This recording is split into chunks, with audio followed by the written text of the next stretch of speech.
got clearer ideas, and they're really executing so far.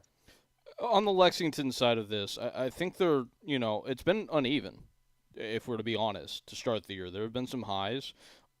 Midweek game plays into this as some degree of cover for why the performance was a little bit flat, but they struggled for a long stretch in that Brooklyn game as well before breaking through via Aaron Malloy, and you wonder where this team would be at right now without Aaron Malloy offering a degree of goal danger that he just hasn't really offered the last couple of years for Charleston.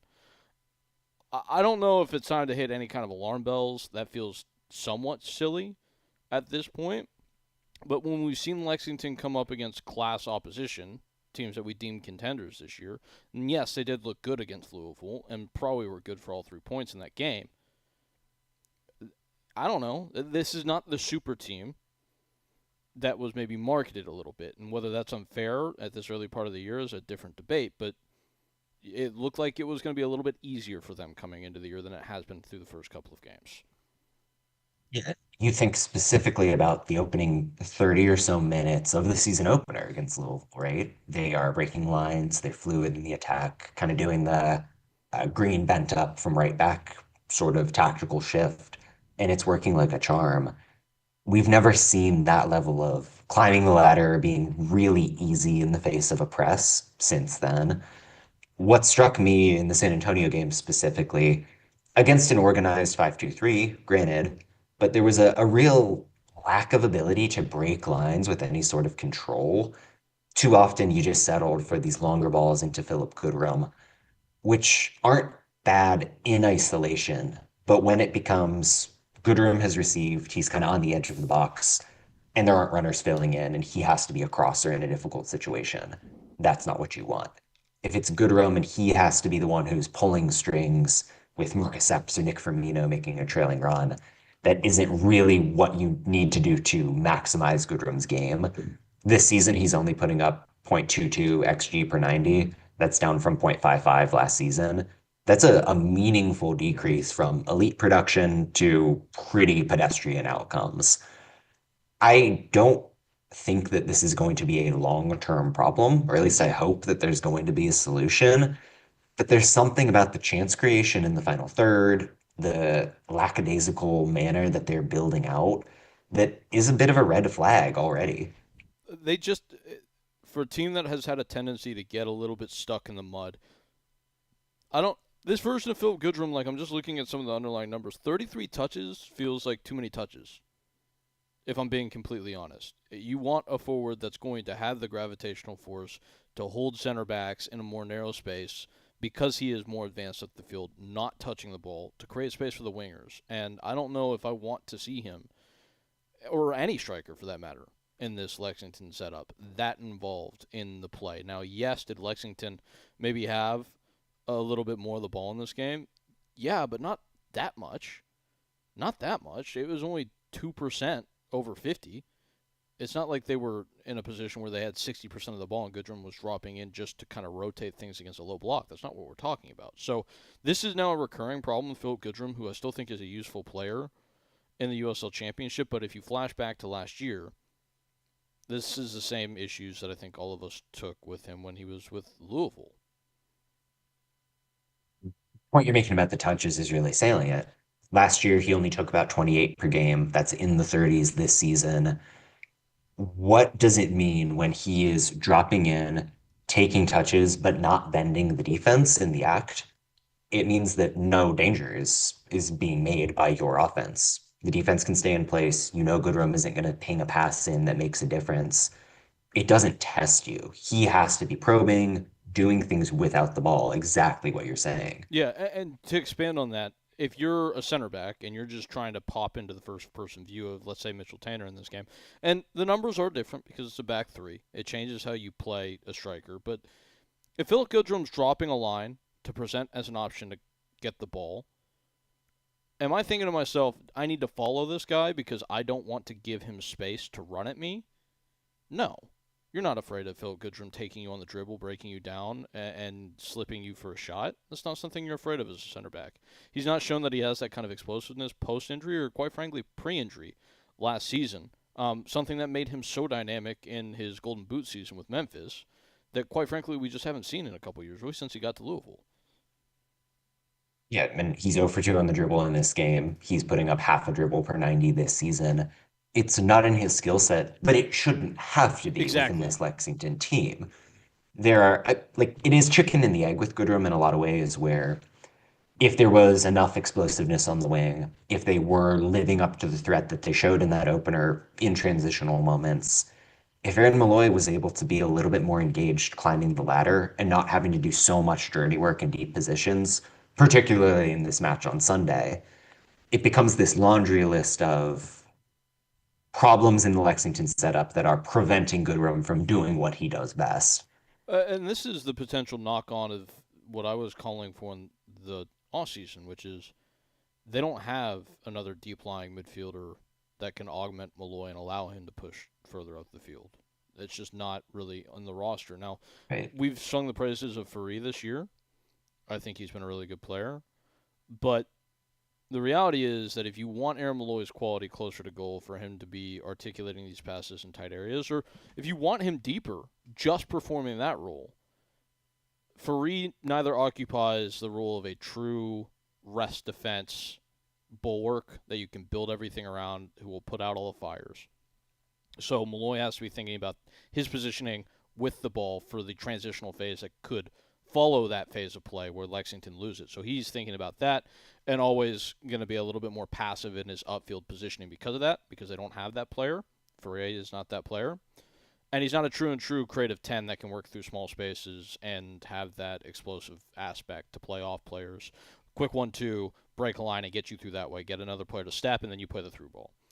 So he's kind of this. He's a good player, but he's in a no man's land, and it's starting to look less and less like a hand in glove fit with this midfield chemistry, which was always my concern heading into the year. So yes, a little confirmation bias, but it has my hackles raised a little bit. And then you think about Arturo Ordonez, Kendall Burks. These aren't guys that are going to set the table from center back. They're fine passers. You're not going to trust them to be line breakers. So it's that much more important that whoever is the deepest lying six you've got brings that skill set to the table. And again, we're both high on Blaine Ferry, Mm-hmm. good as a circulator, good as a roving aide. That's not what you want him to be doing in your team in the best version of Lexington. Let's maybe let you wax poetic about Dmitry Arafev, who has seemingly kind of arrived for San Antonio this year. Has been a really nice surprise, maybe the biggest surprise in the league, if I'm honest with you. No, I mean, he comes in last season, little known prospect out of what, Dynamo I think Moscow, it was something Dynamo like that. Moscow's second, uh, one of the Dynamo's second team. It wasn't even like senior level. Sure. Yeah. But yeah, and a good point to make. But he's still a very young player, somebody who seemed like a lottery pick at the or a lottery ticket rather when they signed him. And he's come in kind of a forward leaning number eight, some minutes as a number 10. Whatever they've asked him to do in the midfield, he's really provided this level of Mm-hmm. energy that I think San Antonio has missed in prior seasons. You look at the stat sheet and it's maybe not the most impressive thing, but it's 2 shots a game, 30 passes a game, doing all the little dirty work, really good in the counter press, really good as a setup passer who, when you need some connectivity, the pass before the pass that can let you get going with Pirano or with Hernandez. It's well, given the system, right? Given how Carlos Llamosa wants this team to be able to skip lines, to be able to get into the attacking zone without wasting time through the middle, Arafeev is always there as a quick layoff option who can keep play moving in a way that I think is invaluable to that balance. And that's invaluable is a great word because you need that kind of player to allow for Mikey Maldonado to continually reorient the way blocks are organizing because you need him to be able to drop into deeper pockets, be unassociated to the play, so that when the ball arrives at his feet, he's in a place where you're either having to come up to meet him and disorganize that way, or you're letting him receive the ball and play one of these big diags that allows him to stay in these wide areas. If he is asked to connect the play in a more rudimentary standpoint, you lose so much of what he's good at and why he would be valuable to this team. So Arafev in that way, massively important in kind of connecting all these pieces and making it work for San Antonio. I think Maldonado is fascinating in the context of the discussion we had about Malloy. Mm-hmm. Malloy, the burden is on him to be that line breaking piece. And Maldonado, who did that well with North Carolina when asked, Yeah, isn't given that job with San Antonio. It's a lot of bounce passes at the back that are changing angles and letting the defenders find their way upfield. And then once San Antonio is in the final third, you see Maldonado step up. He's keeping the edge of the zone, being this reset player. Can be useful, but it's a different context. And there's hardly a better player in that mold in the USL. A yeah. great way to maximize somebody who was a big addition this winter. Yeah, and it's curious you say that, and this is going to bring us on to I think the what might actually be the most important theme that we talk about throughout the show, and I'll get to that here in a second, here today. But also, YouTube audience, welcome. Sorry it took us a little bit. We've been live with YouTube for a little while now, but I figured I'd apologize for our technical difficulties earlier. But what I was going to say is Michael Maldonado still in this game leads them in final third entries. He actually leads all players in final third entries with 11 for the contest. But I think there is the small subtlety and soft work that you're talking about, which leads me to the point that I actually want to talk about here, which is the timing of play. I'm starting to look at the game from the perspective of X, Y, Z axis, kind of a three-dimensional space. The X, the Y, that's about, the height and flight of the pass and then the direction left to right. The Z, that third dimension, is time, at the timing at which things happen. And the way midfields are operating now, I'm trying to look beyond that and see when these simple passes are happening in the first phase of build, who is going where off the ball? Are they manufacturing overloads that take time to create in the time that they're knocking the ball around? Just buying themselves time effectively to create the situation downfield where they have the advantages they want. And that's something I'm seeing, maybe I'm just noticing more, but it certainly feels like it's dictating games a lot more. The way teams are maybe doing the thing that is misdirection in the present tense to actually do the damage down the line with the thing that you're not paying attention to. Yeah, and I mean, not to get the cart ahead of the horse, but I think we've got two Florida teams upcoming that Yeah, are really exemplifying that theme. And it has been important. It is part of the tactical growth of this league, where teams are technical enough with the players they're starting in the defensive half of the field to be able to be patient, let those patterns come together, and then break, knowing that whoever receives, again, technical enough to get the ball, do something useful with it. So San Antonio leading the charge for that in the West, as far as I'm concerned. that does feel like an appropriate segue to transfer over to what has all of a sudden, despite after having a pretty rough showing in their first game, um, and then also their second game, but have looked good this week with 6 points, which is much more than several teams that we think are pretty good for the season already. That is none other than the Miami FC, who put the sword to Rhode Island by a score of 2-1. That is back-to-back defeats now for Rhode Island FC, and I think there's some panic there a little bit that we can touch on later. But I think the more important thing is that even without Locadia starting in this game for Miami, even without Eloy Room in goal for Miami, these two big tentpole pieces that we really kind of organized all of our thoughts around, they utilize the same premise that we're talking about right now to the greatest effect of anybody in the league, with the way that they had Tommy Musto in the first phase of build-up playing simple passes. He was freaking outrageous in this game too, and I don't think that is going to be obvious from looking at a box score, even watching the game. But it's one of those, if you just turn this game on replay, ESPN Plus, go do it, available for all. Watch him, just watch him.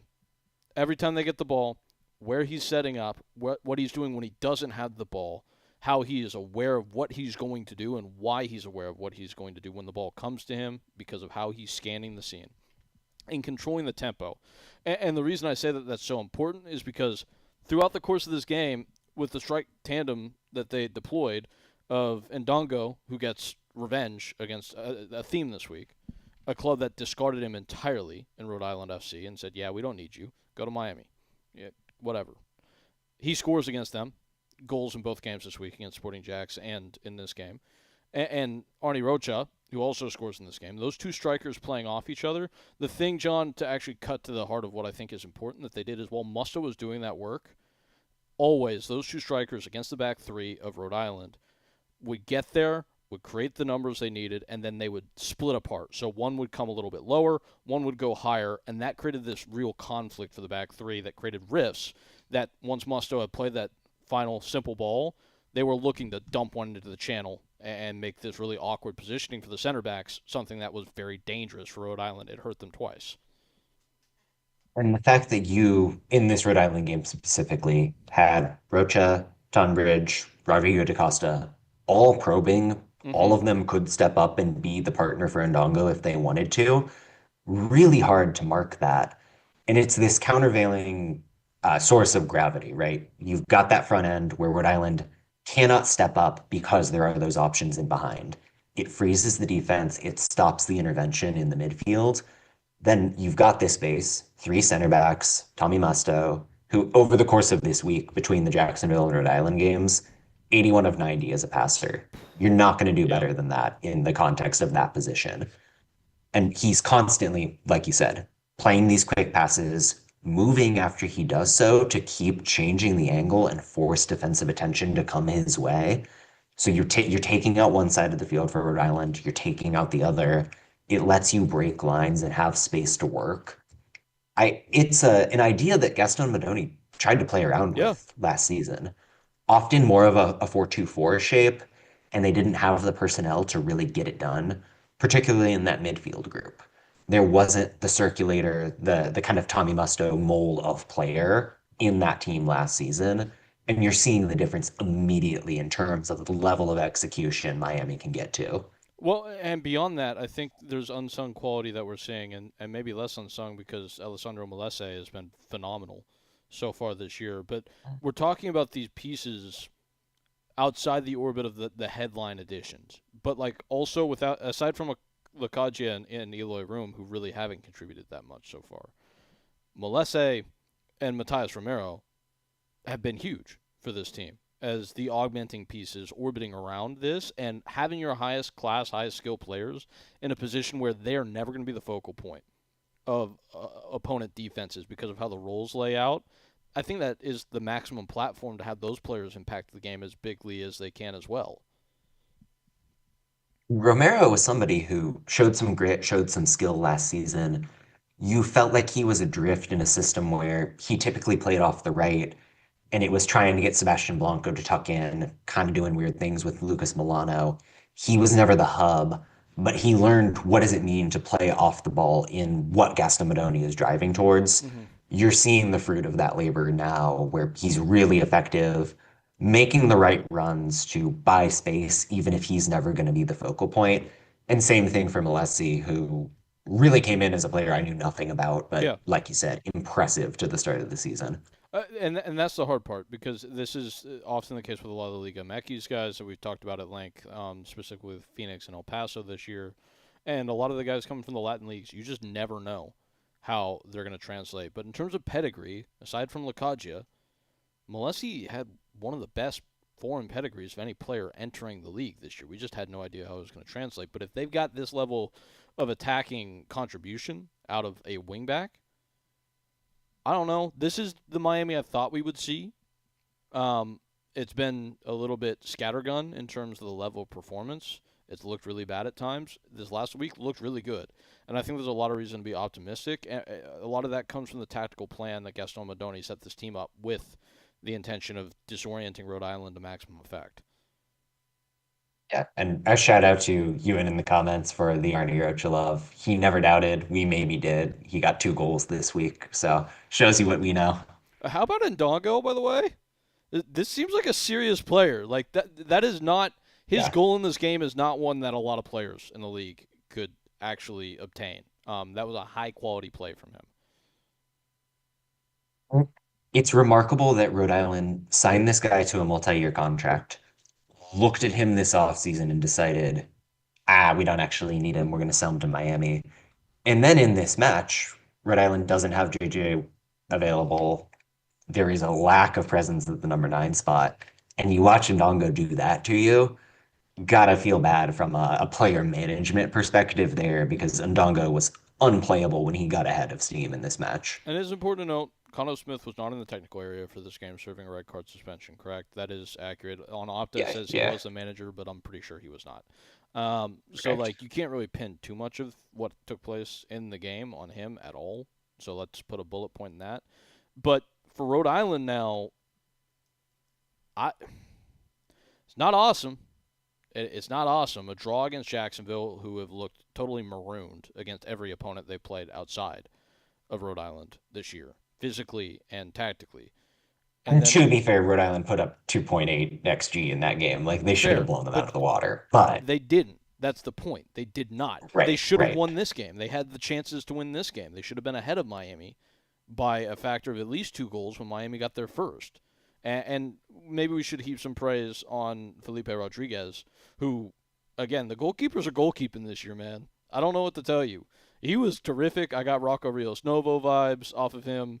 Made a couple huge saves. Was good at sweeping. But Rhode Island should have been up a couple goals in this game, and that was the case again. And then you lose this game, you lose to Louisville, and you have the draw against Jacksonville, and you don't look super inspiring at any other point. Ah, I don't know. I was highly critical of them last year. I was encouraged by some things that we saw from them in their first couple of games, but now we're at a point where I think the temperature is going to turn up again. They've got the El Clamico rivalry with Hartford in the Cup at midweek. Pending the result there, I'm starting to feel the heat under the collar a little bit because despite liking a lot of what they've done, the end product just isn't there. And that was the problem all of last year. When you have the same thing going wrong in the exact same way 2 years running, that means something, I think, if you're looking at Rhode Island. Do you, when you watched this game, was your knee-jerk reaction that the finishing was bad or that the chance creation was not where it needed to be? Previously, it's been the finishing. This game was a little bit of both. You look at the shot numbers and the expected numbers, and Yeah, Rhode Island should have been on the board yeah, in a much 100%. greater way than they were. And you think about the goal they get, it's lumping it over the top to Dwayne Atkinson and letting him do his thing. It isn't the systematic possession play that Rhode Island has tried to instill. Sometimes the game of soccer is just dumb and you don't catch the breaks you deserve. And I think Rhode Island has been deserving of more than they've got throughout 2026. Yeah, I don't know. I don't know what the answer is if you're Connor Smith. It has to be frustrating and just dumb red cards too. Like just dumb for red. sure. Like Hugo Backrack just doesn't need to do that, and they were about to. It felt like Ryan Davis said this on the broadcast. It was a let off. It felt like they were throttling up. It felt like they had Miami in a place where they were going to get a second goal and at least get a point out of the game, and then it gets sent off, and it takes everything out of Rhode Island. And this is coming a week after J.J. Williams got sent off against Louisville. Less tension in that game when that happens, but it's just it's got to be really frustrating right now for Rhode Island fans who now are watching their team false start out of the gate for a second consecutive year, and the margins are just slimmer in this USL. Like I was looking at Rising, who are on 3 points. They've only lost one game, but they're on 3 points in the West, and San Antonio's already up here on 10. And it's going to be hard to make up a 7 point gap, even with this many games left to play, with how difficult the West is. The East isn't far behind, and you're looking at Rhode Island, and it's like, I don't know, you built this big stadium with the intention of hosting these home playoff games, and that's already looking like an uphill climb this year. You talk to a lot of coaches and the way that they view the arc of the season. It often is you're lumping games month by month in periods of weeks, trying to just get over these goalposts. If you're Rhode Island and you set apart the month of March and said, we're going to have an Open Cup game, then we're playing Jacksonville, Louisville, and Miami, you were going to hope you took 6 points out of that Yeah, stretch in the exactly. league. And the fact that you're sitting on one as you enter April, that's a letdown. There's no other way about it. Yeah. Rhode Island forecasting forward, the Cup game is big. I It's El Clamico, it's a derby. You can't really make the justification that it's like, hey, it might actually be better to lose this one. That's always something that's never going to play with fan bases and coaches. But when I look at it, it's like adding extra schedule congestion to this, which is something that kind of hurt Rhode Island last year with the then Jaeger Cup. You're struggling in the league, like you're already a little bit banged up. I don't know. I don't know. It's looking like a hairy situation for me. I guess they'll get a break from the Open Cup after this week for a while though. Yeah, and I do want to emphasize, like in my writing especially, I've been praising a lot of what this team has been trying to do. it feels like they're one really strong performance, Yeah, a from little bit end product away from you just flip the switch and they're rolling, but they have to get over that hill, and that's not easy to do. and it would be way easier to just be like, okay, well everything's there and the finishing will get there and it'll be fine if last year hadn't happened. And I say that knowing full well Right. they got to the Eastern Conference Final, but again, it's like they did that by destroying. They didn't do that by creating. And you don't want to see them reduce a team with this much talent back to that in the regular season format because it doesn't work in the regular season format. It's not a knockout tournament. You can't play for penalties. And this year's Eastern Conference is too strong, Yeah. with Indy looking better, with Birmingham looking better, to be able to bank on that coming through for you Detroit again. looking great, which we'll talk about here in a little bit. Sure. More Dwayne Atkinson, also, please. I said this last year. Yeah. He has something they don't have anywhere else in terms of just spontaneity. Yeah. Where do you fit him into a I team? don't. That's the problem. Yeah. When I think about him as a player, that's always the problem I come back to. It's like I want to see more of him. He doesn't fit anything. Are you going to put him at wingback? I don't think so. That's where my That's head went to, and insane. you can't do it. Yeah. But like also like that might be the kind of kamikaze logic that they need to shake out of this of like okay we're just going to do something that completely breaks all the rules of what we're going to do and this one guy we can accommodate doing that. Just do some stuff and break our predictability up. Maybe that's the answer, but like it's not in the half space. I can tell you that much. Sure. And not with, Alfonso genuinely looking good in that position. Like it just makes it difficult to figure out where the minutes are going to fall. Well, tell me if this works. If J.J. Williams and Afonso and it's a narrow three with wingbacks, and Atkinson's just kind of the wild card that's always making these channel runs and just maybe stepping a little bit wider to give some width and pull center backs away, pull fullbacks away from that central area. Does that front three work of Afonso, JJ, and Atkinson as just kind of this ace? Who's getting them the ball? Like, are you using Pity as an eight? I guess the wingbacks are doing that. Yeah, I think the answer is you drop Afonso and just lean into the fact that Atkinson is the chaos guy, but I don't know how that sits. And him being the quote unquote chaos guy is always going to naturally be more of a bench role, if we're honest, like a Right, six man in right. this team. So you mentioned two Florida teams. Tampa Bay Rowdies, they're a wagon with all four wheels and maybe whatever is bigger than a wagon. I think a spaceship is what we decided on at the weekend. Yeah, spaceship. I was thinking semi truck, but you're Yeah. you're thinking big. Dom Casciato to the moon. NASA, Tampa. That's not where NASA is. Yeah, Tampa are really good, and they win this game against Loudon pretty much unbothered throughout the course of the game, aside from one hiccup in the second half where it got a little bit tight. 3-1 is the final score. They've scored three in back-to-back games, and they look like their best selves already. Yeah, and if you want to break out the board, I think we can Let's dig do it. in because it's a another example, right, of what we're talking about with this midfield almost being a stalking horse that lets you open up patterns downfield. Mm-hmm. And this was really a matchup of 4-4-2 shapes in this game. Ladin trying to be aggressive with the way that they're marking through the midfield, stop the bounce passes into Hilton and Schneider. But what that creates when you're committing your central midfielders higher up the pitch is a gap in behind. And Tampa Bay punished that in a couple of ways. One, again, you've got the low center mids, you're stretching out that midfield line. Two, you've got Micheletto, Dolabella at those striker spots. Two players that you think of maybe as central midfielders at their base position, they are sticking high, occupying center backs. So you've got a lane open. Now it becomes a matchup thing in the wide areas. And you've got in this match Sebastian Cruz, Dion Akoff, essentially in this 2-on-1 against Jack Panayiotou. What you'd get a lot of the time is Cruz tucking into the half space while Akoff is pushing upfield, maybe even being the highest player up the pitch for the Rowdies. What it does is force Panayiotou to sit in, know that he's got a potential weapon on his backside that he has to respect. Mm-hmm. And then Tampa Bay trusts their center backs enough, let them hit the passes through lines and break through. In this game, Dos Santos and Schaefer played 16 passes from their own half into the attacking portion of the middle third. In other words, hitting players like Cruz, maybe like a Russell Cicerone if you're inverting how this play goes. time and again punishing Loudon because they cannot figure out how can we defend against Tampa Bay spatial relationships. Yeah. This is a fascinating thing that I'm starting to see emerge a little bit more commonly as we see more man-to-man marking systems come across the game globally and into this league.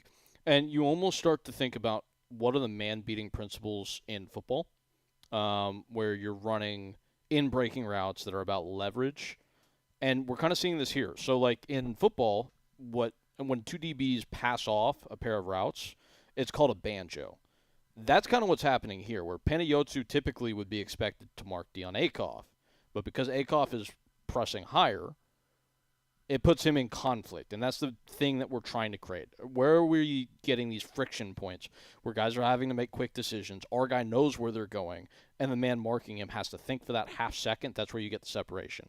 And you did a really good job of setting up why this is so difficult, John, for Penayotsu, because as Akoff passes him by, he has to check his shoulder, make sure that Awua is going to be able to pick him up, and there's that communication. And then he's got to cover the ground to catch up for Cruz, and by the time that's happened, ball's already played to him. Then Akinyoti, it creates this domino effect. Has to make the decision of whether or not he's going to step to take away the space, because now Penayotsu doesn't have the leverage, doesn't have the angle, he's late to arrive. If he steps, Dolabella's in, ball gets slipped, and we're away. And these teams are getting really smart, it feels like, especially when they're able to set up in a very balanced shape, like a 4-4-2, where they have the same numbers all over the field, about how they're breaking the rules of these man-to-man marking systems. And the teams that have been good at that in the early going are the teams that are having a lot of success. You think about a situation like this and what is the knock-on effect once you've broken the line. Russell Cicerone in this game, 11 box touches and 7 shots, consistently exploiting that matchup, keeping him a little bit higher, doing less of the grunt work that Cruz was so willing to do, and knowing that you've got this matchup advantage against a converted center back in a Senge on that wide area. So let him find that inside seam and go to work. Really well done from Don Casciato to stick to the principles that have defined Tampa Bay, doing the banjo thing like you're mentioning, but adapting it, tweaking it, just trying to build, knowing what you know about the matchup at hand. Yeah, this is the brilliance of Don Casciato. I'm glad it's really shining through this year. A lot of managers say this. Not a lot of managers can really stick to it the way that Dom has always at Omaha, and certainly is this year, especially when you consider the amount of different shapes that they've already used this year. That is a manager who does not care about shape. He cares about platforming his principles based on the opponent and making sure that they have maximum potency given what their opposition likes to do. And this is a prime example of that. We've already seen them use what? In their first 3 games, 3 different shapes? Right, John? I mean, there's some similarities shared between, but Give or take, I mean, it's the same template, but it is constantly adapting, and I think right, that's the beauty of it. Yeah. 100%. And with this 4-4-2 shape, it's like Kirby. It's like he's devoured the opposition and now is Yeah. using their greatest strengths against them. And that's really high level management from a manager that asked for all these tools. Very rarely, not to just dunk on Cano Smith again, but like with Rhode Island, got all these tools in, and it became a problem that they had all these different players that could do all these different things. Dom has had a plan for how to use all of these guys so far, and what they're good at and why they need them there. And it's I am shocked that with this level of turnover in the team, they're already here with the choreography of how to do that match week to match week. It's insane to me. Schaefer and Dos Santos feel like they're really good examples of what that looks like in practice. Mm-hmm. Like we focus a lot on the attacking talent. Dos Santos was playing fullback a lot last year. Yeah. He was an outside defender in a back three with real freedom in Pittsburgh. He is just straight up a central defender in a two-man central defense because they know he's got the size and the ability we need there, but he's really technical and can hit that line breaking pass that we just broke down. Same thing for Schaefer, who I'm sure they saw him in Cincinnati, but it was a lot of the physicality when he was on loan in Indianapolis. You don't look at that USL tape and think he's going to be the guy for this system, and he's been unbelievable so far. That is a deep understanding of the players that Tampa Bay is scouting, how they fit into this team, how they're supposed to be used. Yeah. It's like Leland Archer, you're thinking he's penciled in Penn. right? Sure. But Yeah. now he's just looking like this is our back three specialist. This is the ideal center back archetype for the center back in the back three. So when we do that, Leland Archer time. When we don't need that, maybe we don't need Leland Archer, and it can be Schaefer and Dos Santos. This would not have ever been in a million years the center back pairing that I would have picked for this team at the start of the year when they would have gone to a back four. I love both these players. They've played great. They deserve to be the starting center back pairing. When I looked at this team, is like it is insanely audacious for a guy that has Carson Henderlong, MD Myers, and Evan Conway, who have all been very good this year. MD Myers, I will plant my flag. He is going to lead the league in goals. There's no reason to suspect that I'm going to be wrong about holding that stock at this point. He's scoring off the bench. Like, he's not playing full games, and he's already Sure. got two, Okay. Sure. right? So, like, assumably his minutes will scale at some point, and hopefully his production does too. This man played Pedro Dolabella striker with three, like the best striker complement in the entire division, and it worked brilliantly. Nobody is managing at a higher level right now aside from maybe Ben Pierman, and like he got undone. I mean, it's tough in this league. You're not always going to get it right. Nobody is managing at a higher level right now than Dom Casciato, flat out. We talk about Dolabella probably more than any other player in the USL, Any other to be people on honest about earth, it. possibly? But that's also true. Yeah. But the fact that he was mostly a striker in Rochester, Dom brings him in Omaha and plays him a lot deeper, but always has in the back of his mind he can play a striker. And he did that with Omaha occasionally. But the reinvention constantly, knowing what tools he brings to the table, that's just great stuff from Casciata. Like, how happy must Rowdies fans be this season, coming off two pretty mediocre years? Yeah, man. Like there were flashes at the back end of last year, but never. And I cannot wait to see them test themselves against a real heavyweight. Brooklyn looks. I mean, not Brooklyn. Excuse me. Birmingham looks better than anticipated. That's a good sign for Tampa because they were in control of that game. Let me ask you this: like, are you even bothered by the fact that hey, Carson Henderlong and um, MD Myers and like these big name forward options aren't even really playing that big of a factor so far? Do you care about that at all, or you're like whatever's working? Those guys are happy. Doesn't matter one iota because Tampa Bay clearly isn't missing that presence right now. I'll tell you this: they are built to play in three competitions. They're Yeah. set up to be effective in the Prince Cup, in the Open Cup, and in this competition. So it's good looking for Tampa Bay, and we will see what is to come for them in the long and the short term. For Loudon, do you have any notes on them? It's always difficult when you come up against a buzzsaw to have real takeaways. That said, I look at a Loudoun team that seems like they want to play with the ball at their feet a little bit. And I look at Adnan Akinyote and a completely defensive pivot of Young and Murphy. That ain't going to do the job. Like it's a real point of comparison is Tampa Bay, where you've got Schneider and Hilton and the two center backs we talked about. All of those guys could ping a pass upfield. I don't know if that's true of Loudoun's base there. Then you throw in the fact that Diaz and Panayiotou and the new faces are finding chemistry. It just feels like this team is a month away from knowing what their level is. And given the conversation we had about the state of the Eastern Conference, that's not a great place to be. Even after adding a Senge into this mix and Pacific and Youngabiri into Yeah. this mix, like they keep adding elements, and like I'm excited about Senge. I'm a huge fan of his game. I don't know if he's a fullback. That I don't think that's ideal, but he can do that job, which I guess is a good thing.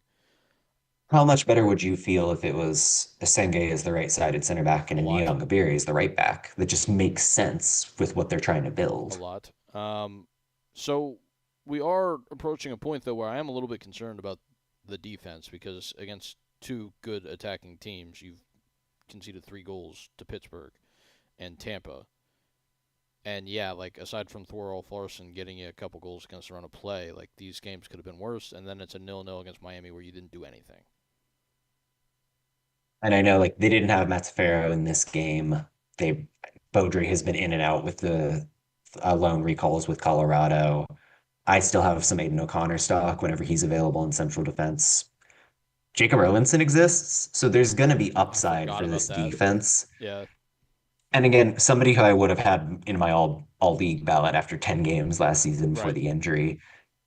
Health to a certain degree is going to solve a lot of the problems for Loudon. They just need to be in a position where they haven't dug their own grave by that point. Do you have any scuttle on what's going on with the ball father? No idea at all. Because he's not I, made the I guess 18 he's for any just of these hurt. games, right? For Abukora, and I don't think I've Yeah, heard not that I anything to the effect recall. that he is injured. That may be true. I just haven't heard that anywhere. Yeah. I mean, I hope he's getting sold. That would be good for all involved. But yeah, Yeah. no idea. So if he comes back into the fold, that does change the dynamic. But like that's another dynamic that's changing, even if it's for the better. So all Yep. things to think about. And again, the margins are just tighter in this USL. Like you don't get room to spin your wheels for the first month of the season and expect to vie for a home playoff game in the East or the West. And Loudon, I think, came into this year with the optimistic outlook of, hey, we can push for the 4, we can push for the 3, we can get that home playoff game this year. Hand up. I was saying that in the preseason. Yeah. Yeah. Do you feel like Detroit's taken their place in that rank? Yes. Okay. Yeah. And, Straight up. Yes. and that was a leading question so that I could now talk about Detroit City FC with my friend John and say that the model works. The model works, but my observation is Sean Suber as a 6, that is not working. That's the whole observation. The number I sent you, John, is that in this game, I just cannot remember the last time that Charleston Battery have been this defanged in a game. It's hard to go to Detroit. Northern Guard was boisterous, if not buoyant. But Charleston manufactured 4 shots for the entire game. And I already told you, so I'm not going to do trivia time. That is the worst yield that they've gotten from a game since 2022. That is before Ben Pierman, who is, as we know, now the longest tenured coach in the whole division. It had been 160 games since Charleston was this impotent on the ball. And I think a lot of that has to do with Detroit, but I think a lot of that has to do with the fact that as they've tried to find the right partner for Sean Suber in midfield, and Graham Smith technically has an own goal in this game, too, and he's not played well this year, to be flat out. As you try to find the right partner for Suber in midfield, I think you bypass the part where, like, actually we should be trying to find the right partner for Akaza, which is Josu Landry, and Suber should just be playing center back. And the remarkable thing is, Kirill Pahomov has come in and looked Yeah, completely serviceable. And I think he was Marshall, somebody who was really well considered coming out of school. He can do the job, and Ben Pierman's trust him to start. So what's the missing link other than we're rotating the team with the cup in mind? I don't know what to tell you. Suber genuinely has utility in that spot in a very specific context, but Charleston hasn't been controlling enough in the final third where he can be a counter-pressing weapon or a weapon moving without the ball. He isn't great when you're trying to build out and break lines against an aggressive team. We've seen him in Pittsburgh be arguably the best central defender in the USL. Just make the easy decision and go back to that. I don't really know what's holding up Charleston here, and they suffered because of it in this game. Because Super doesn't really have the destructive instinct you would expect from someone in that position. Time and again, Detroit is able to use Devin Mensah, Callum Montgomery, whoever, to break a line, go at that defensive pivot combo of Suber and Palomov, and there just isn't a response. It means that Detroit can break through, find a test Juve, and just go at you from the wing. You need somebody to be a stopper to stop that progression of ideas for Detroit, and Suber just didn't do it. Not only are you kind of neutering him defensively by putting him into the space defending role and not getting the most out of him as a box defender, as an organizer at the back. And I fully was like heading into this game, if they do it again, and I told you this, if they do it again, if he plays in that role, I actually think it's a really well suited role for him because you just stick him on Maxi Rodriguez as a shadow, you take him out of the Sure. game, and that works, and you can justify it this way. That didn't even play. And I know Maxi had to come out of this game with an injury, but that didn't even work here in this capacity for him. So you have one of the best players in the league, and you're watering him down to like a 65% effectiveness of what he actually can offer you. And also on top of that, it's harming you in a very significant way to have him there. So it's not even like out of value. It's not him sacrificing his own prowess for the team. It's actually now harming the team because they can't progress the ball. And if you're trying to fill an Aaron Malloy shaped hole, and I know that's not directly fair, they are playing differently. Sean Suber's not the guy that I'm picking for that job. And I guess that maybe is underscoring the problem that there isn't a guy on this team suited for that job. Right. And Ikaza is the closest thing. And he showed in that second half against Birmingham, he can be in those deep lying positions, shepherd you forward, and then have an impact.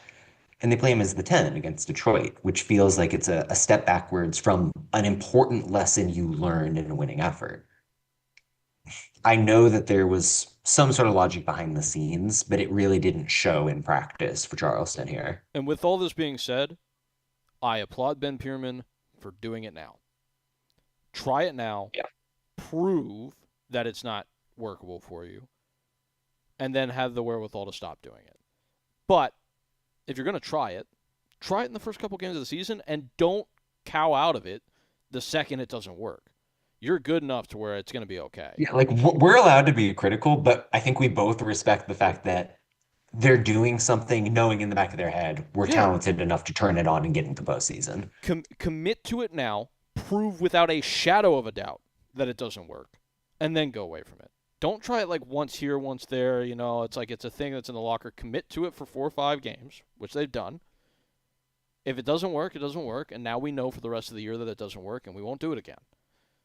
If they're doing this still in match week 15 and it still looks how it looks right now, you always have to put the caveat in. Teams are allowed to get better, players are allowed to get better, coaches are allowed to get better. Like improvement should be factored into this. So this he could really figure this out and be awesome at it. He could become Rodri. I don't know. Anything can happen. But Possibly, yeah. right now the indications are that this is not very functional on any level for Battery, and they are missing out on one of the best center backs in the league, presumably one of the guys that they would have paid for to that effect as one of the best center backs in the league, who's not playing center back right now, while one of your other center backs is really struggling. So, No, no, it's completely with you on that. okay, other side of the line, Detroit City FC. What a response after a game where Indy kind of said, "Here are where your warts are." How does that feel, bud? You warty boy. You come up against one of the best teams in the league, and you're just like, no, no, no. We love our warts. And they're not really warts. I don't know. I've strung this all the way out as far as I can go. Extended toad metaphor here, I guess. Yeah. By the way, sidebar, I just want to start calling people toads more. Like, stop being a toad. But anyway, yeah, no, like, you look at this, and Detroit were more than good for this. Charleston didn't do anything in the game of potency on the attacking end. Detroit had a couple goals disallowed, I'm pretty sure, throughout the course of the game, if I'm remembering correctly. Number three, I want to say. Yeah. And they looked up for it. Like, this was the test that I had been waiting for of what does this look like against a near-peer adversary? Are you a real contender? Are you tall enough to ride this ride? They are giants by that expectation, I guess, then. Because this is a Detroit team that, as they're playing right now, look like a serious threat in the East. And the game with a higher passing accuracy than Charleston. Get the moments of individual brilliance from Haruki Yamazaki drilling past five guys, Devin Amamensa pinging through the lines. Atias Diouf attempts 13 one-on-ones in this game. Like, that's all you need to hear to know that Detroit is clicking on all cylinders. And Darren Smith, man, the guy is finishing like he did at the beginning of last year. I think it's 3 goals and three for him right now. If he can keep it up, and Detroit keeps giving him this level of clear chance where he's in the box, being able to do it just one touch, 2 touches, that's everything for this club. And they've built in the right manner to make those chances happen. Unfortunately, the nerds at Big Bookkeeping have denied Darren Smith his goal, and it is now an own goal, which was much to my dismay on Graham Smith, Come on. which I don't agree with, quite frankly. That's Darren's goal. But yeah, unfortunately, John, I know you're looking right now to verify this fact, but like unfortunately, I've looked at like 3 places and they've all said this is apparently now an own goal. Um, That's silly. so Yeah. 3 disallowed goals or whatever it is, and then a goal just taken from Darren Smith that he scored. But yeah, anyway, the point remains that he is as sharp as ever. And like this, I was looking at this earlier, and I want to ask you this question: is Artest Youth the best winger in the league right now? I mean, it requires a bit of thought. There's certainly nobody in the mold of dribbly winger going at Yeah, guys. Like he's the best in that vein, or at least in the conversation with Niall Reed-Steven potentially. yeah, Mondo Moreno comes to mind maybe, but he's just doing a little bit of a different thing. The moral of the story, Diouf has elevated his game where this is an actual debate. Like, could he be the best winger in the league? That was one of the contingencies where Detroit goes from solidly in the playoffs, maybe nothing higher than that, to real upside when it counts at the end of the yeah. year. Let me be clear to make fun of my own bit. I think Michael Adedokun is the best winger in the league, like out and out. But On talent or production? just in terms of being a winger, like as an entity, he Okay, is the okay, best at that in the league. sure. But this year, Atez Diouf is playing like the best winger in the league, which is kind of where I wanted to get to in the long run. Semantics, whatever. But yeah, Yeah. like I think genuinely, I don't know if he is like the best winger out and out in a vacuum. The death, to borrow the Simmonsism, if the aliens had the death beam pointed at us and for whatever reason said, "Put forth your best USL winger, or we'll blow up the planet," You hand him Gavork Diarbian. that's a possibility. um, I don't know if that's Atez Diouf, but he is certainly playing at that level right now in the present tense. Yeah. Yeah. I think that is a fair argument to make. How big of a blow is it if Maxi Rodriguez is out for extended time here? Because it was a non-contact injury and he went straight to the dressing room. It wasn't a pretty picture. It is a blow. It does not derail what this team has been trying to build. I think if you're listing guys in order of importance to what Detroit is right now, Maxi is a great player, but he's not the sole linchpin that can knock this train off the tracks. Okay. So they're a train. That makes sense. They got the train, right? They're a train. Yeah, they do. Um, Nick Murray has said in the chat that the Rowdies are a fire truck with the sirens at full blast. I can get with that. What other vehicles? Do you have another observation for us about a team that embodies a specific vehicle? Yeah, I think Colorado Springs and specifically Talon Maples in that defense are a Oh bit of a no! sinking ship right now. Wow. Okay, I Yeah. can't deny you that. I was thinking more like a Fiat with a blown out engine, but Okay. I think that probably is a more apt comparison because the upside is there. yeah. Just to put the spotlight on Maples Wait, here, a he's Fiat has more only upside than a ship? These are important that's like distinctions. nicer. Yeah, I would personally be rather Continue. in Sorry. any event. Maples, he's winning 1.8 duels per game. That is crazy low. Yeah, that's 29% of bad. his aerial duels, That's bad. 36% on the ground. Yeah. Really inefficient, not doing it one on one. His final third entry passes are down 40% year over year from what he did in New Mexico. Hmm. He's someone who hasn't found a rhythm yet. He's looked poor in his box. And in this game against New Mexico United, continuing the theme of revenge games this weekend, Yeah. he's just not the presence you need in that late game situation when New Mexico has put on the Jets, getting what they need in terms of activating their wingers. Colorado Springs needed somebody to step up, clear danger. Maples wasn't that guy, and that's what they signed him to be. Yeah.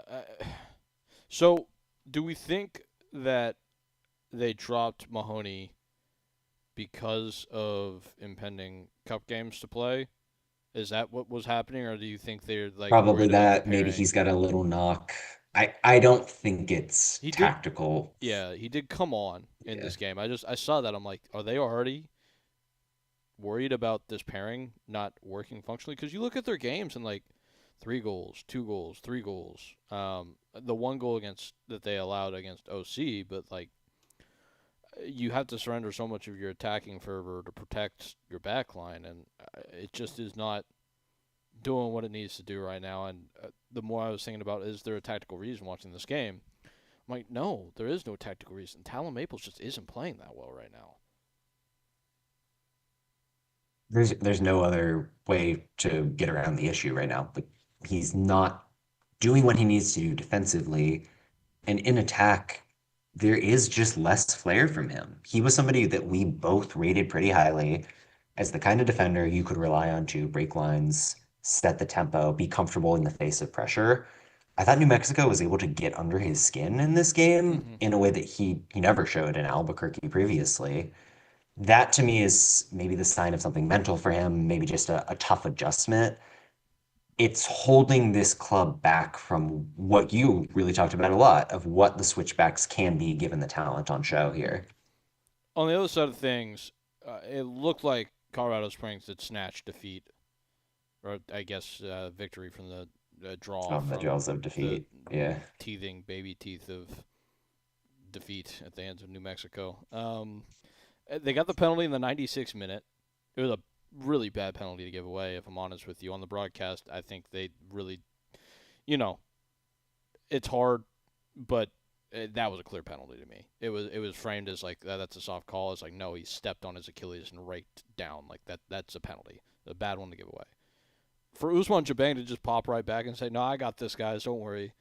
That's huge for New Mexico, who I think would be really hurting after what was, for the most part, in bits and starts, a good performance from them. Deservedly got 3 points from, to be in a position where you only had 1 point through your first three games. That would have been dire. It kind of reframes everything that's been going on with them so far that they got this. I liked a lot of what Dennis Sanchez did in terms of the management of this game. You start off early, and from the jump, it's Greg Hurst playing underneath Luther Archimed, being a little bit more of a connector. Now, you didn't see the longer service you would have expected to go along with it until you get into the second half. And then it's Deion Harris on one wing, Nia Reed Stephen on the other. You're playing more vertically, you're letting Hurst be the anchor, and you know that you've got the pace to spread out the defense. It looked like a team transformed, and it was a big reason why they found that footing and had the confidence to go on and win this. I don't know if that'll be the answer long term. I think Renix is probably the better number nine, no matter what you're doing in terms of the lineup. But yeah, promising to see in a lot of ways for New Mexico. How do you feel about how they use Greg Hurst throughout the course of this game? I liked it a lot. He, as a matter of personal taste, is just not the classic line leading number nine team needs. So if he can be this bludgeon who sits a bit deeper, row for touches, can be an aerial target, that gives you a diversity that this team has just otherwise lacked in a way that I think is pretty valuable.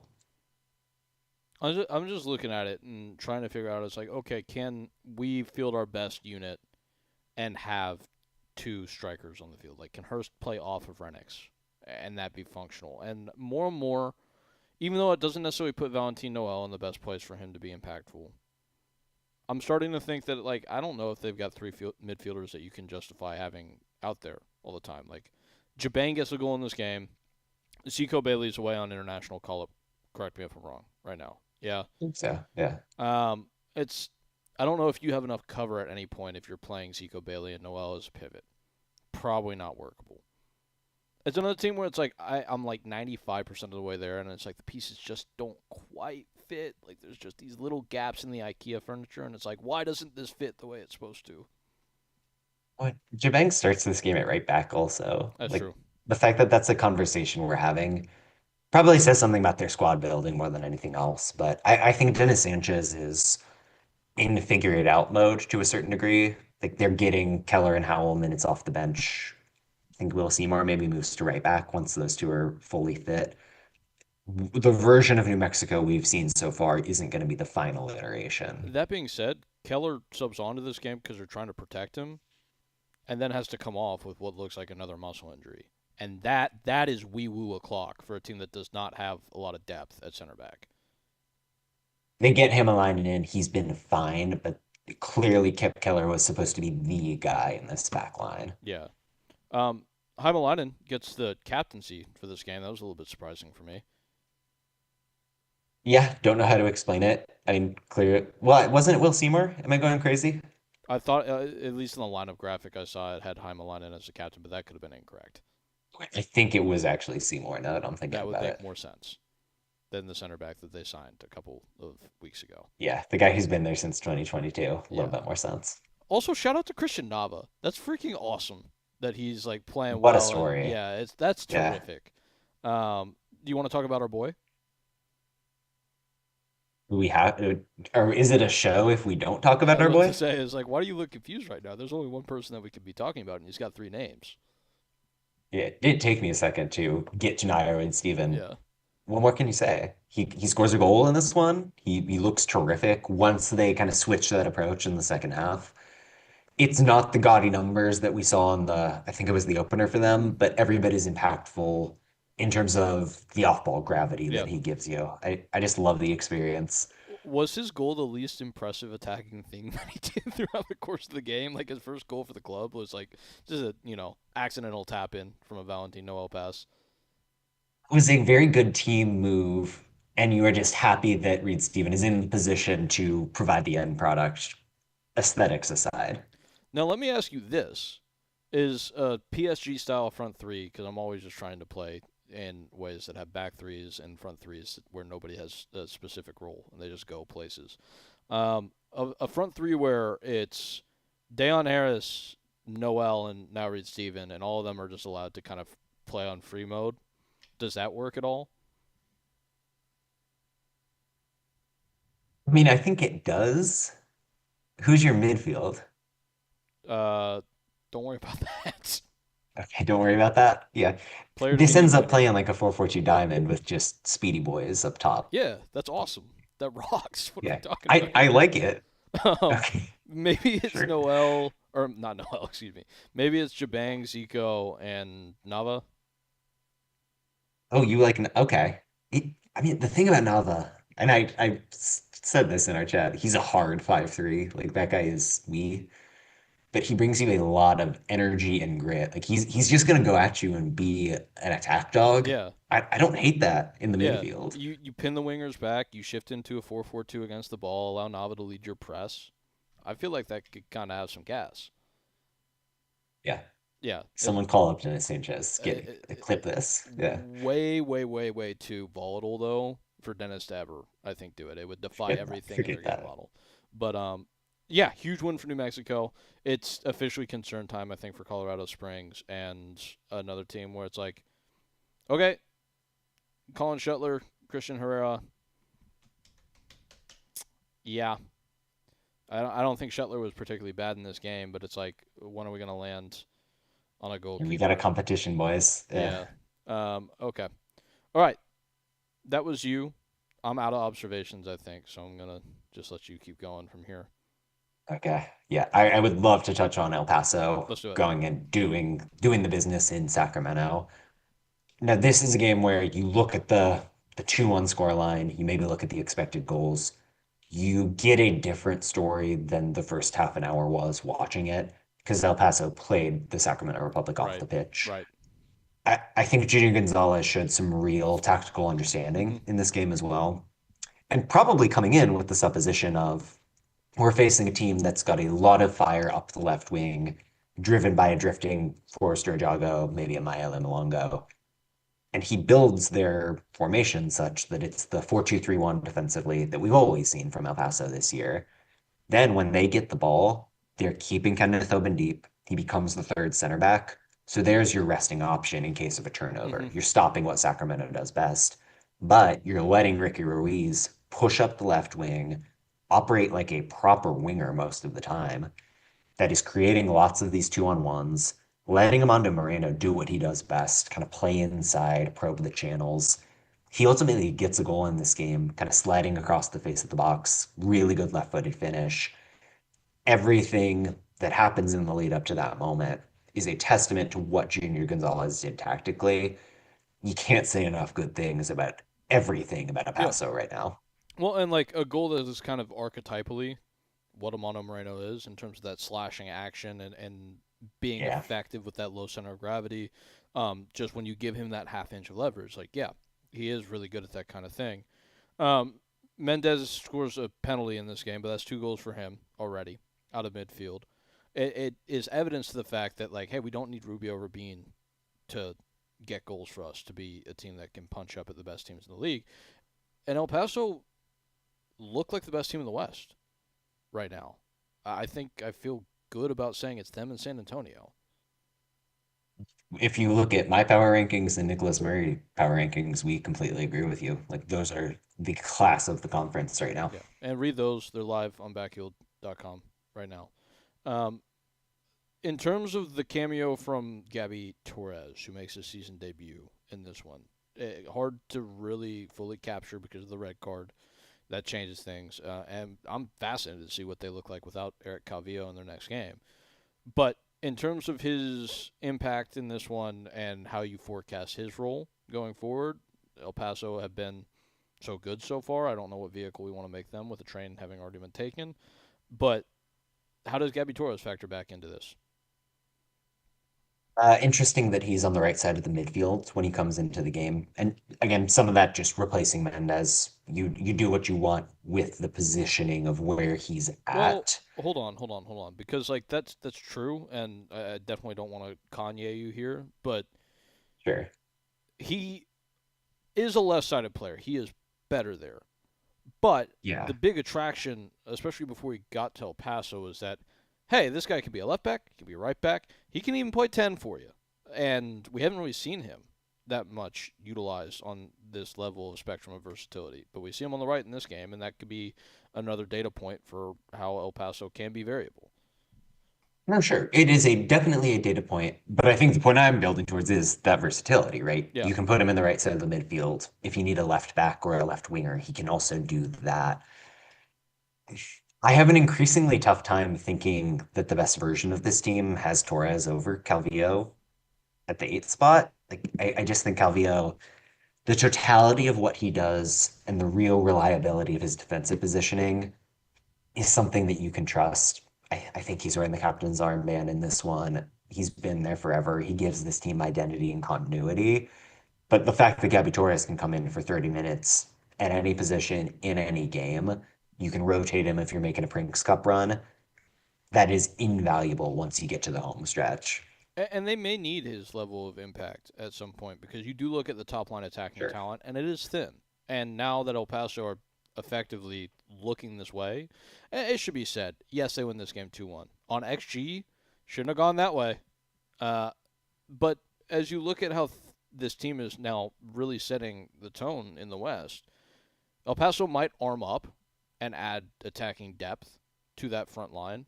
But right now, as it stands, if one of these guys gets hurt, specifically if it's Rubin um, or Armando Moreno, Gabby Torres kind of has to fill the shoes.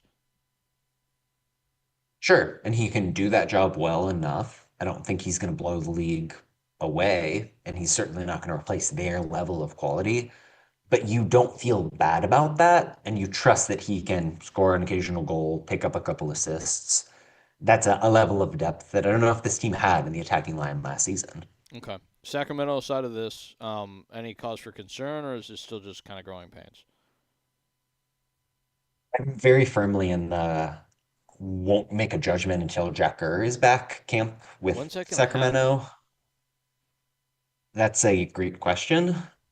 I do think that there is a increasing problem where if you can't have Mark Anthony K receiving on the turn, dribbling past a guy and progressing the ball upfield, you don't really have anything. And this is a tough match to judge on because it's Dominic Vonner on that left wing, lacking a lot of the dynamism of Malongo. It's Pep Casas in what I would argue is not his natural position as a 10. And I thought he looked pretty good as a mover, but he was pretty limited when he got the ball, what he could do. Moreover, against a double pivot for El Paso that just had him in the back pocket. It is a microcosm of some of the issues I've had for Sacramento, Mm-hmm. certainly, where it is big play into a Jago or bust. But again, Neil Collins knows what he's doing. He knows that this is staging ground for bigger ideas down the stretch. And the underlying numbers are great. So maybe they're not passing the eye test for me. Maybe I'm a little bit uncomfortable. I'm not losing hope yet. And a lot of the progression stuff is solved, and I'm measuring my comments here. That's why I took the pause to think. But a lot of the progression Yeah, problem is solved by Jet Gurr playing. Quite frankly, it just gives you for another sure. avenue to get the ball forward, increases the operating space for everybody. The fact that they have Mark Anthony Kay doing the things that you mentioned is already a massive improvement on anything they had last year, and he has been wonderful so far, and they should be very excited He about that. is Dude, unbelievable. like just straight up ahead of this level. Yeah, like I was like, okay, where's Mark Anthony Kay? Like he's the guy you're watching in their opener. It's like, when is he gonna pop up and impact a game? And the second he touched the ball, it's just like, oh yeah, okay, that matters a lot. And when There Jay, are guys that just kind of glide on the ball, man, and yes, he's doing it. like Yeah. people like if you covered him in red paint and every other player on the field was wearing white gloves and were trying to tackle them, I just don't know if there would be any paint on those gloves. Like he just kind of goes away from people. But as you look at this team on the whole, it's just like, okay, and this is something to think about too. Open Cup coming up. I don't know who's suspended and who's not. I have not looked into that. Oh yeah, forgot about that. So Yeah. like that might be affecting things. Maybe we don't see Blake Willie in this game because they're going to need 90 and maybe 120 minutes out of Blake Willie in the next game. So, but like it's like, yeah, you make two subs. I don't know. It's a little bit strange. There is more depth at your disposal if you're Neil Collins than you've had. You are up the man now, so it makes sense to maybe put on some fresh bodies and maximize that man advantage, right? Every when you're taking in this Western Conference, if you're taking losses at home and you're trying to get the one or the two seed, like those hurt a lot, flat out. You look at Sacramento right now. They are 5 points in 4 games is not bad, but they're 5 points back of San Antonio already. That means something. You're losing a real 6 pointer against the El Paso Locomotive, who look like they're going to be in the mix all season long.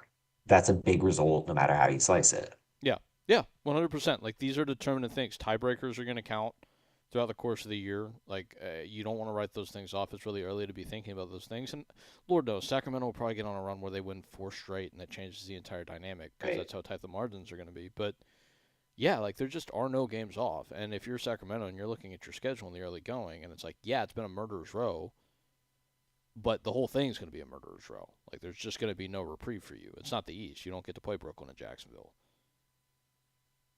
So, unless they do at some point. I've not really looked that deeply into the. They might. They're going to win those games. I You can would tell have you to that. think so. And if they don't,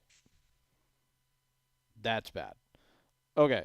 Um, Elsewhere, do you have other observations? Raphael Spiegel, inventive approach to stopping counterattack. I mean, kudos to him for the speed of thought there to try Kind of love something. it. I I kind of do love it. Yeah. Luis Like, Suarez what if it school. works? Yeah. Yeah. El Pistolero. El Spiegelero. I think it is insane that Orange County is undefeated and second in the West.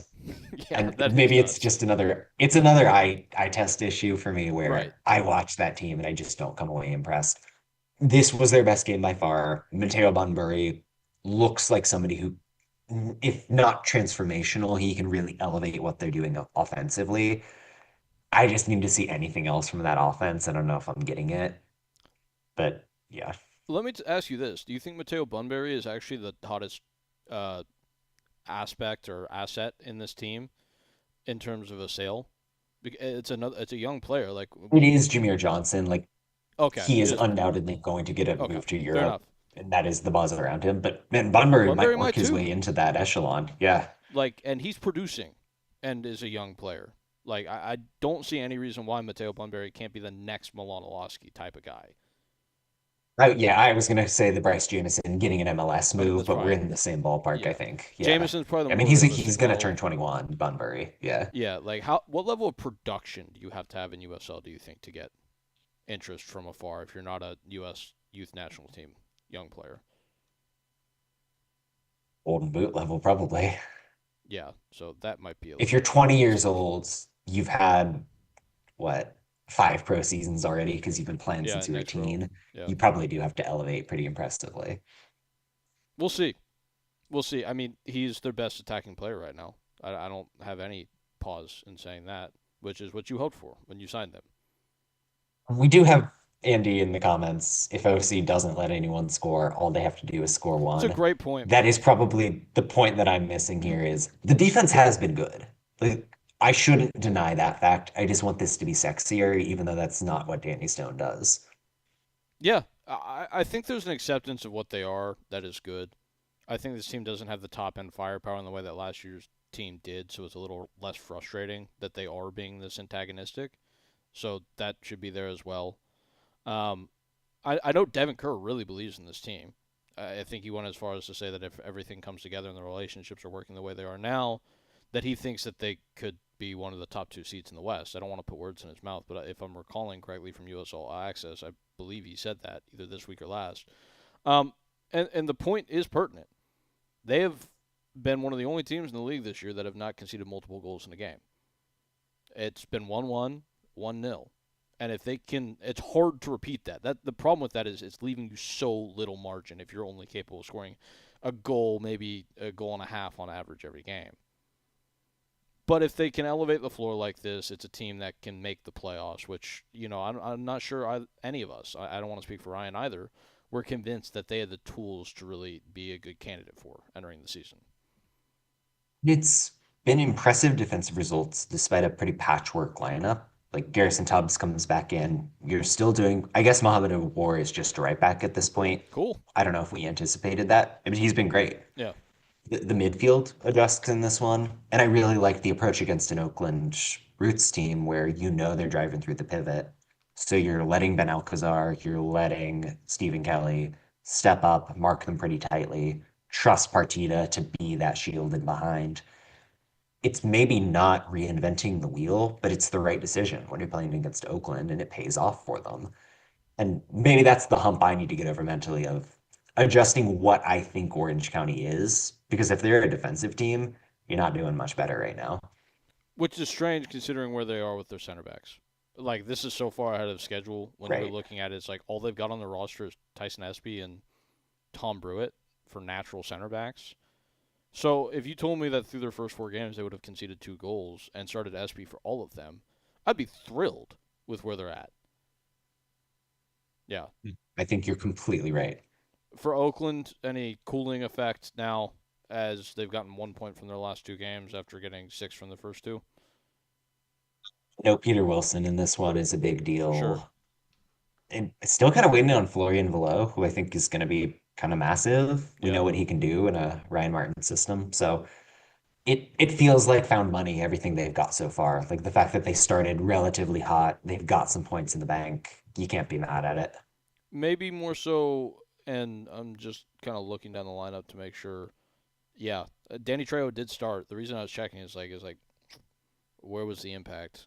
He is struggling a little bit, I think, here to start the year. I don't know what his spot is in this team, if I'm going to be frank. Faisal Batash is the guy who's dropping in and being a connector, can receive and dribble a little bit. Wolfgang Prentice is better if you want somebody just making those ripping runs in behind. Trejo does a little bit of both things, but not with the ferocity that you want out of him. We know what he can be from the Phoenix years. He can take over games. Is he still that player? And can he be that player in this system? There's a question mark there. Yeah. What do you think about Michael Edwards' role in this game? No strong thoughts, if we're being honest. Okay. Like, fine. Okay.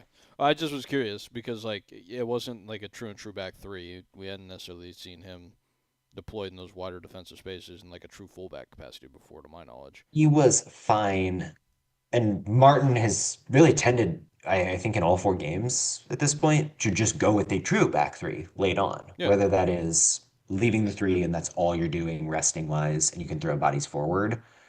I wonder if he just cuts out the middleman and goes for a proper three at the back as his starting formation at some point, because it's almost trending that way. The only reason I say that, and yes, Michael Edwards was much more narrow than Bravo on the average position map, but he also was higher, which is not something I expected to see. Like, I do think he was closer to a fullback than a right-sided center back. Is that wrong? No, it was definitely like starting two true fullbacks, and that adapts, I don't know, about 60, 65th minute mark. But yeah, they were intending to use him as a right back in this match. And it's because you don't have Fisher available. Kingy's still getting healthy. It's a matter of necessity more than anything. Yep. As we attempt to cover every game in the league, which probably isn't the best way for us to do this show, but I Yeah. know that you were impressed with what Sean McCauley did with Indy 11. You're back on the train. I am back on the train with Indy 11, and it delights me every single time I get to say it. Yeah. Indy came out somewhat flat in this match, and then coming at a halftime, they realize what do we need to do to break Hartford down is just be able to get past them before they can settle in their block. And we haven't really seen Indy play quickly and controlled at any point in the Sean McCauley regime. And the change is we're taking Aiden Quinn from left back and we're moving him into the central midfield. That's somebody you have to commit resources toward. You know what he can do when he finds touches. Lets you skip lines, get Rendon involved, play over the top into Loic Masanvi, who I thought looked pretty good and what I think was his first start for Indy, if not the first, maybe the second. But kind of striker, drifting off to the left wing, being connective, good on the ball. Yes, you don't like the fact that you're giving up goals to Hartford late on and losing this thing. You need to be better in the low block when that is so much of your identity for Indy. But again, it's the ability to adjust from Sean McCauley that wasn't there in 2025 and has really been strong thus far. Managing the moments and having the tools and the Yeah, athletes now, which they didn't have last yeah. year, to manage the moments as a game matures throughout the course of 90 minutes, and not having to worry about guys just running out of gas. You just have more flexible athletes on the field. I think Bruno Randon has profited from that very directly because he is a player who thrives in chaotic moments that they are better at creating now because they have bigger, stronger guys on the field. We're doing half-baked best winger in the league Okay, let's conversations. not. Rendon That's is up that there for that, me. that comma, comma, comma, comma, comma. Okay, okay, okay. But I do love the way With they're using Indy, him. yeah. Go ahead. No, I love how they're using him. I love how they're able to force every single opponent to play outside their comfort zone. Hmm. Hartford plays more than 500 passes in this game. Brendan Burke does not want that to be happening. He's happy to have them play against the ball, be a counterattacking side. That is inflicted upon them by the way that Indy 11 have set up. That more often than not is going to help you get results. And it did happen in 2025 for the 11, but it was so negative. It almost felt like a consequence rather than an intended end for them. Yeah, it's like Indy 11 are very good at being like the Bermuda Triangle in the sense that they'll bring you to their space and then all your instruments start failing. The region, they're like the region. You go to people from Indiana They are the know. region. Yes, they That's are the right. region. The Region FC, Indy 11. Like they are so good at making your stuff not work the way it's supposed to. And they're very Leedsian in that way. Not only just in the big lad sense, but in the sense that like, yeah, they're really, really, really freaking good at pressing your pressure points and making things uncomfortable for you. And again, now they have the athletes to take advantage of those moments, which I think, like that is what I was excited about with Sean McCauley heading into this year, is that they Yeah. have the tools now to capitalize on his personality as a manager. It is crazy that they went into last year with Chiza and Elvis Mo and Yeah. Romario Williams. Like the fit of personnel to intended system was not there. Yeah, and then like I like the way that they Gavilanis doesn't play in this game, but for the most part, Sure. same thing with Matrano too, to an extent. I like the way, and Chiza too, because they've relegated him to just an impact player off the bench. It's the right kind, like these role player How you impact. need to be using him. Yeah. Exactly, creative players come on after we've worn you down and punched you in the face for 75 minutes, and then these guys can come on and maybe nick us a point late, nick us 3 points late. So they don't see this one out. These points are going to hurt them. Again, another team that's just going to have a smaller margin, I think, throughout the course of the year. But Hartford are really good, and to go and get something in that game should be a celebrated result regardless. Manuel Samaria, another one in the Abacora zone of what's up with What's happening? the absence. Yeah. Yeah. Do you think he's a guy? He's a little older. I think it'd be a little bit strange for him to. But the underlying numbers kind of indicate that he could be a guy that's interesting to a European team. There were rumors of it early in the off season that kind of never came about. So I don't know what the situation is there. Okay. Anything else? No, I think we covered the games that mattered Yeah. with much love for Pittsburgh and Brooklyn and Monterey and all that. You don't want to talk about Phoenix Rising and SC Tulsa Oh, playing on the longest postage stamp in the history of the world. I liked, we should, because that one was semi-interesting. I did like how Tulsa set up. kind of defending back four, but then you let Owen Dom sneak up the wing. Identical to what El Paso did, really, where Dom is playing the Ricky Ruiz role. And Jamie Weber kind of fluid with Sparks on the right side. Neither of them giving you quite enough width, but what you're constantly doing is creating these attacking +1 advantages on the rising back line. It's the issue with Tulsa is they should just have more goals than they're getting. It's a little bit inefficient in the final third. They haven't nailed down that striker spot to a necessary degree quite yet. But I like the ideas. I think Luke Spencer is still trending this club in the right direction. The entire time you were talking, I tuned out and I was just like, man, Yeah. the field at One OK or One Oak is like the trash compactor from Star Wars. It's like it It's just getting keeps smaller getting and more. smaller. It's Yeah. not. It's not getting smaller. It's getting more narrow somehow.